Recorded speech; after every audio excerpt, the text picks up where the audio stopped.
Kizamde, hop on the beat!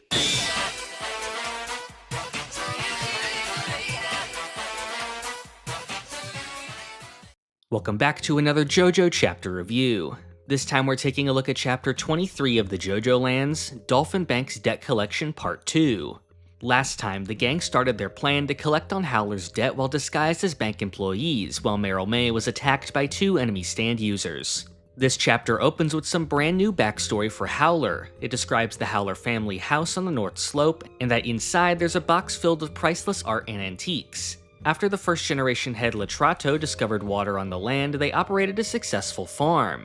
But in 1967, a fire destroyed their pastures and drove their family to the verge of bankruptcy.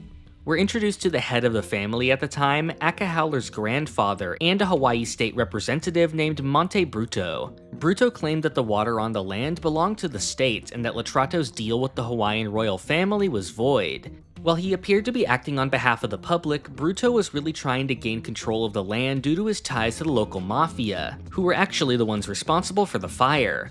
We see Bruto being driven around when a truck pulls up alongside them, shooting and killing Bruto and ramming his car off of a hill. We see that the killer is Akka's grandfather, who apologizes before killing Bruto's driver with a rock.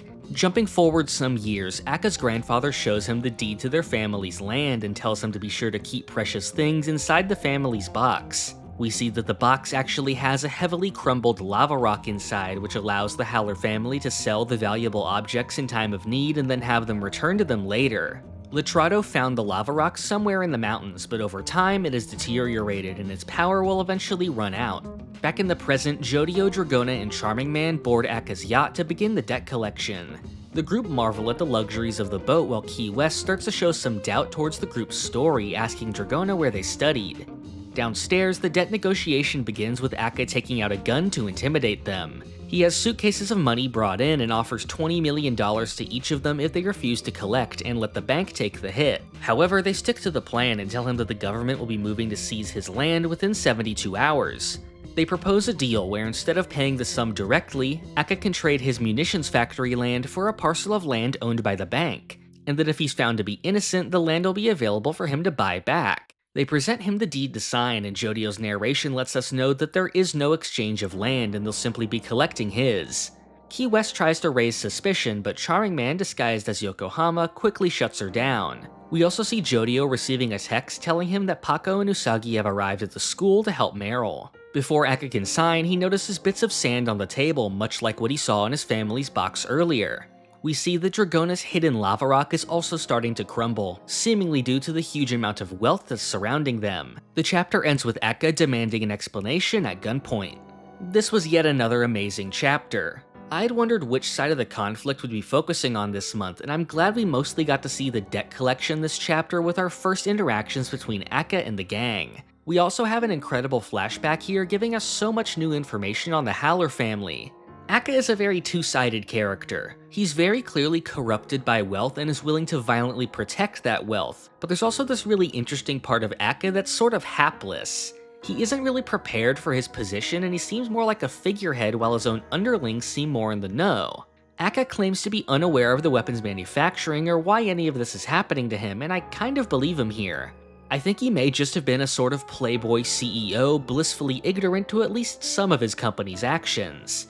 This is why I'm really interested in seeing the previous members of the Howler family and to what extent they were corrupt as well. So far, the founding member Letrato seems like he was a good person, apparently receiving permission from the Hawaiian royal family to start his farm. Although we don't know all the details of that yet. We also now know that he is the one that discovered the lava rock that allowed his family to maintain their wealth.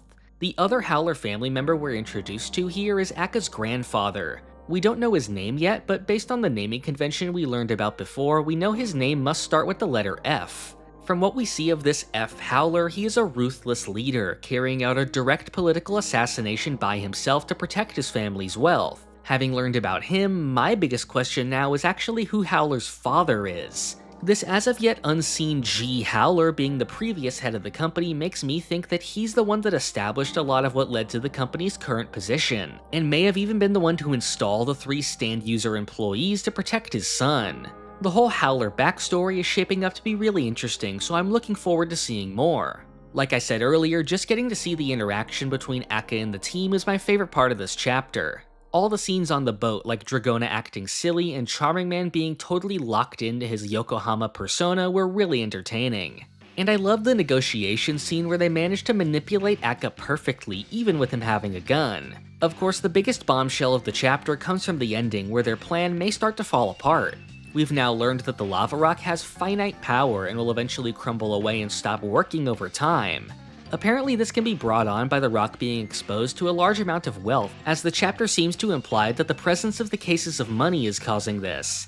Honestly, I have no clue how they're going to get out of this one if Akka discovers their lava rock. Of course, Jodio and Charming Man are shown to be proficient in combat, but Akka and Key West are totally unknown to us and we don't know how strong they might be. At the same time, we still have the other side of the story, with Pako and Usagi about to clash with Lime Shaban and Ningbo back at Meryl May's office. That storyline only got a brief mention here, so I'm expecting to see more of that next month. That's about everything there is to talk about today.